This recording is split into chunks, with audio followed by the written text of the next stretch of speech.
হ্যাঁ, আমি তো অনেক আগে বলেছিলাম যে 2023 সালে যখন আমার গাড়ি ভেঙেছিল, যে একজন বিধায়কের সাথে যদি এই আচরণ হয়, রাজ্যের মানুষের সাথে কি আচরণ হবে?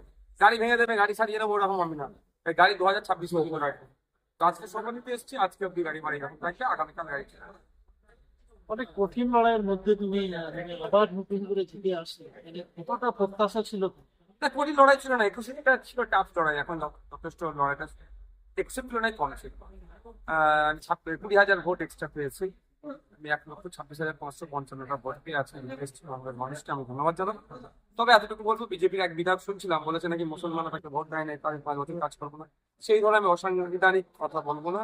আমি অনেক আগেই বলেছি, বামনে 30,000 ভোট বিজেপি পেয়েছে, 94,000 ভোট টিএমসি পেয়েছে। আর দল মিলিয়ে আরো ভোট হয়েছে। আমি 1,26,555টা ভোট পেয়েছি। কিন্তু আমি আমার নজরে বামনের প্রত্যেকটা ভোটার জনগণ সমান।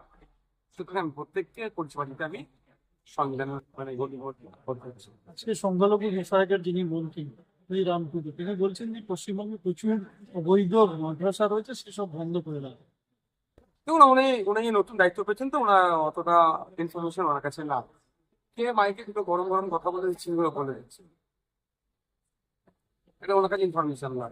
এই কথা বলছি যে কোনো মাদ্রাসা দাঁড়ালে যদি কোনো অনৈতিক কাজ হয়, ওই আমাদের যিনি মিনিস্টার হয়েছেন রাজ্যের, শুনি একা নয়, আমি এর আগে মিনিস্টার বলেছিলাম, সেই সব মাদ্রাসাগুলোকে বলুক, রাতের অন্ধকারে গিয়ে ভিজিট হবে, জানকারি হবে যে কোন শিক্ষা প্রতিষ্ঠানে অনৈতিক কাজ চলছে। একটা খেয়াল আছে, খড়গা খাগড়াগড়ের বান্দরপড়ে মাদ্রাসাকে বেলেন দিয়েছিল, সেখানে কি পেয়েছিল? আম্মাপাড়া কিতাব, এরপর বর্ণ পরিচয় বই, সে আলিফ বে পে সেই কিতাব পেয়েছিল, এটাকে বলা হচ্ছে আল কায়দা বলে তুলে দিয়েছিল। এভাবে জুড়ে দেওয়া হয়েছে। এইরকম বাজার গরম করে কিচ্ছু হবে না।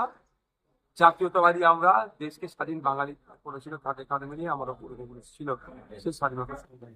সুতরাং দেশের মধ্যে থেকে কে অন্যায় কাজ করবে, আমরা তাদের ছেড়ে কথা বলে।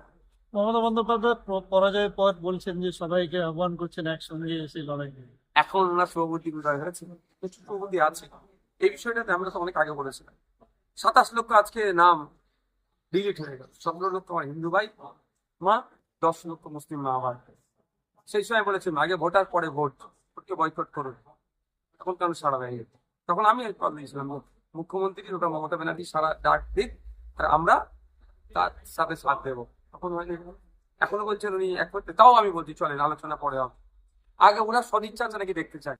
80টা সিট যেখানে তৃণমূল জিতে আছে, সেই 80টা সিটের মধ্যে একটা সিট উনি বেছে নিক যেখানে ওনার সেফ জোন মনে হবে, সেফ সিট মনে হবে।